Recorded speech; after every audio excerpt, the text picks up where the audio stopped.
Joel di nanindigan, lumipat daw siya para sa bayan. Parang ang hirap na paniwalaan, ang totoo takot kang makulong. 2, 3, 4, absuelto ka na ngayon. Ngayon sa flood control kapag nag-hearing, iba na ang huhulihin.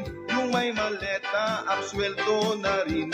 Taong bayan, wag daw lukohin, ang Bible wag mong gamitin. Booking na daw, wag magsinungaling. Norby Music! Si Senator Jinggoy ay nanindigan, ang offer daw kanyang tinanggihan. Si Senator Joel daw ay lumipat, natakot daw na siya ay ikulong. 2, 3, 4, absuelto ka na ngayon. Ngayon sa flood control kapag nag-hearing, iba na ang huhulihin. Yung may maleta, absuelto na rin. Taong bayan, wag daw lukohin, ang Bible wag mong gamitin. Booking na daw, wag magsinungaling.